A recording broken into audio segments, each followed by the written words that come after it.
Bugungi kunda o'smirlarning salomatligi, ayniqsa ularning reproduktiv salomatligi jamiyatimizda juda muhim masala bo'lib qolmoqda. Bu borada to'g'ri tushuncha, bilim va qo'llab-quvvatlash kerak. Biroq o'smirlar ko'pincha o'zlarining sog'lig'iga zarar yetkazadigan noto'g'ri qarorlar qabul qilishadi. Bunda atrofdagi muhit va o'zaro aloqalar muhim rol o'ynaydi.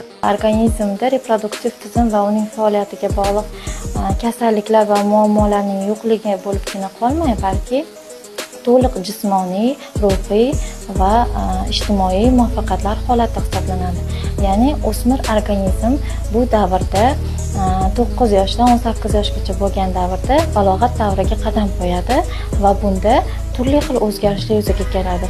Ruhiy tomondan, jinsiy tomondan, jismoniy tomondan rivojlanish boshlanadi.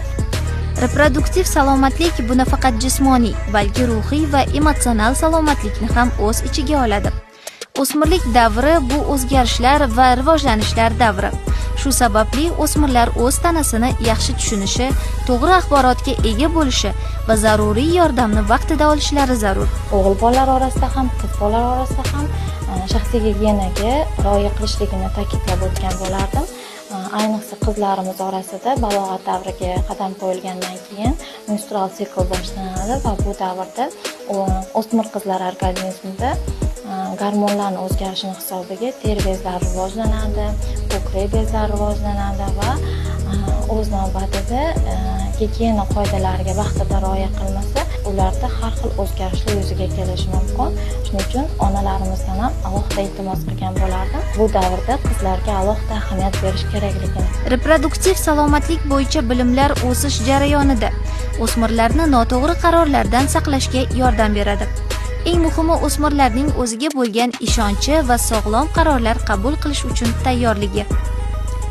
Fikr almashish, o'zaro muloqot, bilim olish va o'z sog'lig'ingizni qadrlash bularning barchasi o'sib borayotgan yoshlarning reproduktiv salomatligini saqlashda muhim rol o'ynaydi. Hozirgi paytda to'g'ri ovqatlanish qoidalariga o'smirlar ham rioya qilmay qo'yishgan. Ayniqsa tez tayyor bo'ladigan yarim tayyor mahsulotlarning ko'pligi, energetik ichimliklarni ko'payayotganligi o'smirlar organizmida turli xil o'zgarishlarni yuzaga keltiryapti. Energetik ichimliklar o'g'il bolalarda ayniqsa endokrin tizim hamda yurak faoliyatiga kuchli ta'sirini ko'rsatmoqda. Qiz bolalar organizmida ham gormonlardagi o'zgarishlarga o'z ta'sirini ko'rsatib o'tmoqda. Shu jumladan to'g'ri ovqatlanish hamda kun tartibini to'g'ri yo'lga qo'yishligini maslahat bergan bo'lardim.